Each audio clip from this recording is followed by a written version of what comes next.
अस्सलाम वालेकुम, रिजवान दानिश। मैं आज अगला लेक्चर हम डिस्कस करने लगे हैं। लास्ट टाइम हमने ह्यूमन हार्ट के बारे में डिस्कस किया था कि हार्ट की हमने एक तो स्ट्रक्चर भी देखा, हार्ट का फंक्शन भी देखा कि हार्ट जो है किस तरह से अपना फंक्शन परफॉर्म करता है।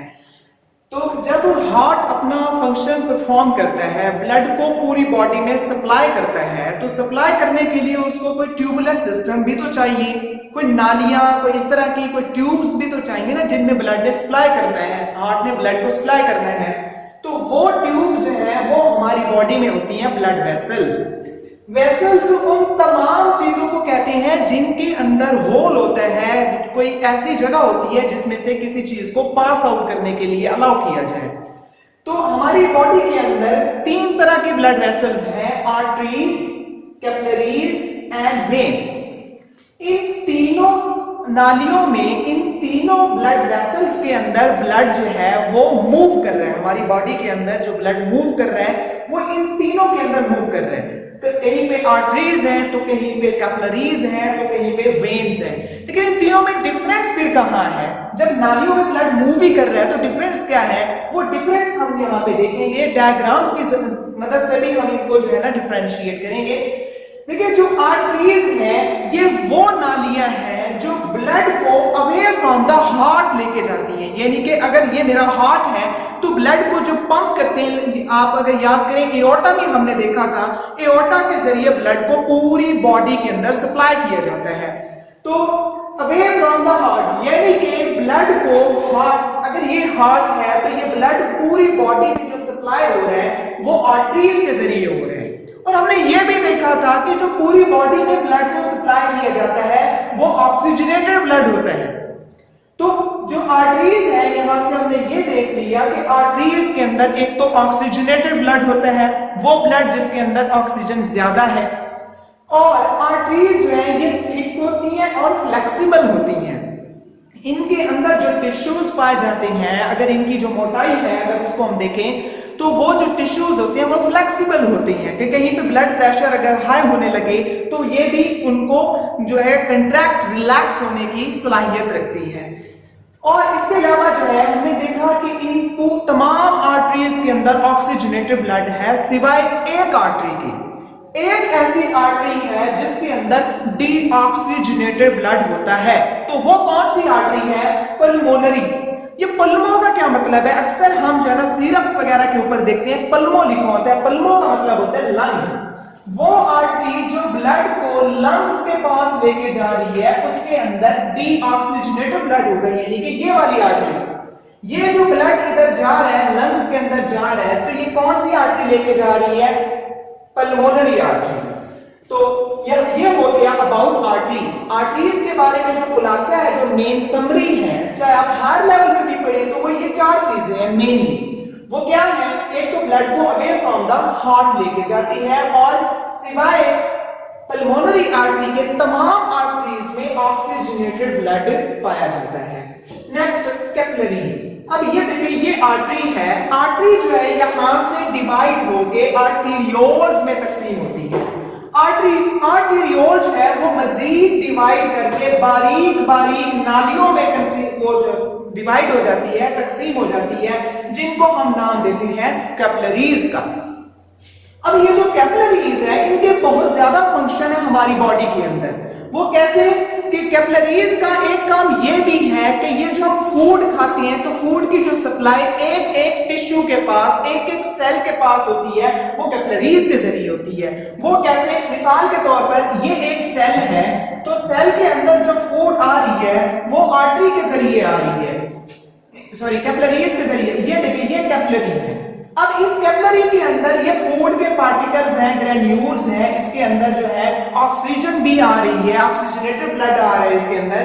तो यहाँ इन कैपिलरीज के अंदर छोटे छोटे पोर्स होते हैं, सुराख होते हैं। तो यहाँ से ये जो फूड है, ये जो ऑक्सीजन है, ये डिफ्यूज होके सेल के अंदर आ जाएगी, और सेल से जो कार्बन डाइऑक्साइड है, सेल के अंदर जो वेस्ट मटेरियल है, यूरिक एसिड है, और भी जितना भी वेस्ट मटेरियल है, चाहे वो वाटर भी है, वो यहां से डिफ्यूज होकर किसके अंदर चला जाएगा? कैपिलरी के अंदर चला जाएगा। तो कैपिलरीज इतनी बारीक होती हैं, इनके अंदर ब्लड प्रेशर बढ़ जाता है। तो जब ब्लड प्रेशर ज्यादा होगा तो उस प्रेशर की वजह से ये वेस्ट मटेरियल अंदर से निकल के बाहर चला जाता है और बाहर से ऑक्सीजन और फूड वो सेल के अंदर आ जाता है। तो आप अगर यहाँ पे देखें इसके अंदर क्या इंपॉर्टेंट जो है इसके पॉइंट्स हैं वो क्या है, एक तो ये स्मॉलेस्ट वेन्स है हमारी बॉडी के अंदर, स्मॉलेस्ट नालियां हैं, ठीक। तो और इतनी बारीक नालियां होती हैं कि रेड ब्लड सेल को 1 बाय 1 पास आउट होना पड़ता है। मिसाल के तौर पर ये देखिए, अगर ये नाली है तो इसमें से जो रेड ब्लड सेल गुजर रहे हैं, ये देखिए ये 1 बाय 1 पास आउट होंगे। यहां से ज्यादा सेल यहां से पास आउट नहीं हो सकते because of their smallest thickness. और इसके अंदर हमने देखा फूड और वेस्ट मटेरियल का एक्सचेंज भी होता है और यही कैपिलरीज ये दोबारा आपस में मिलके, ये कैपिलरीज आपस में मिलके क्या बना देती हैं, वो वेन बना देती हैं। यही कैपिलरीज आपस में जुड़ती चली जा रही है और इन्होंने क्या कर दिया है, ये वेन बना दी है। अब हम देखेंगे वेन क्या है, इसका क्या फंक्शन है, वेन और आर्टरी में क्या फर्क है। इसमें तो हमने देख लिया कैपिलरीज तो इनसे दोनों ही से मुख्तलिफ काम कर रही हैं, एक्सचेंज ऑफ मटेरियल भी कर रही हैं, ठीक हो गया। अब हम देखेंगे वेन के हवाले से कि वेन और आर्टरी में मेन डिफरेंस क्या है। मेन डिफरेंस एक तो ये भी है कि आर्टरी के अंदर हमने देखा था ऑक्सीजनेटेड ब्लड मूव कर रहा था, सिवाय एक आर्टरी के, वो नहीं बोलनी, वो है पल्मोनरी आर्टरी। बाकी जितनी भी आर्टरीज है उनमें ऑक्सीजनेटेड ब्लड है। जबकि अगर हम वेन की बात करें तो वेन के अंदर अगर इन दोनों में डिफरेंस देखें, आर्टरीज से तो ब्लड जो है हार्ट से बाहर जा रहा था, लेकिन जो वेन्स हैं, वेन जो है ब्लड को, जो डीऑक्सीजनेटेड ब्लड है वो पूरी बॉडी से खींच के वो किधर लेके आती है, हार्ट के पास। जैसे कि हमने हार्ट के स्ट्रक्चर में देखा था, यहाँ पे सुपीरियर और इंफीरियर वेना कावा होते हैं जो कि डीऑक्सीजनेटेड ब्लड को पूरी बॉडी से इकट्ठा करके हार्ट के पास लेके आते हैं। तो वेन का ये काम है कि पूरी बॉडी से डीऑक्सीजनेटेड ब्लड कलेक्ट करके उसको हार्ट के पास लेके आना है ताकि हार्ट उसको लंग्स के पास सप्लाई करे और वो ब्लड ऑक्सीजनेटेड हो जाए। तो हमने देखा वेन क्या कर रही है, ब्लड को बैक टू द हार्ट लेके आ रहे हैं, लेकिन यहां पे भी एक एक्सेप्शन है कि वो पल्मोनरी वेन जो कि क्या कर रही है, ब्लड को लंग्स से वापस हार्ट के अंदर लेके आ रही है, उसके अंदर ऑक्सीजनेटेड ब्लड होगा। तो इसके अंदर भी एक्सेप्शन है, एक्सेप्शन दोनों में तकरीबन एक जैसे कि उसके अंदर पल्मोनरी आर्टरी तो इसके अंदर पल्मोनरी वेन। तो इसके अंदर पल्मोनरी आर्टरी के अंदर कौन सा ब्लड है, डीऑक्सीजनेटेड ब्लड, जबकि यहां पे पल्मोनरी वेन के अंदर कौन सा ब्लड है, ऑक्सीजनेटेड ब्लड। दूसरा इसके अंदर जो बड़ा फर्क है वो ये भी है कि अंदर से वो जो है ये जो कि ज्यादा थिक थी, फ्लेक्सिबल थी, इसलिए इसका जो अंदर का जो एरिया होता है वो कम होता है। यानी कि इसके अंदर जो वेन्यूल है, इसके अंदर का जो ल्यूमिन है, तो वो ल्यूमिन जो है यहाँ पे कम होता है, अंदरूनी खला कम होता है, जबकि वेन का अंदरूनी खला ज्यादा होता है, चौड़ा होता है। अगर हम इसकी बात करें तो इसके अंदर जो है ये खला, इसका ल्यूमिन अंदर वाला जो ये सुराख है जहां से ब्लड पास आउट कर रहा है, इसको हम ल्यूमिन का नाम देते हैं, LUMIN, ल्यूमिन।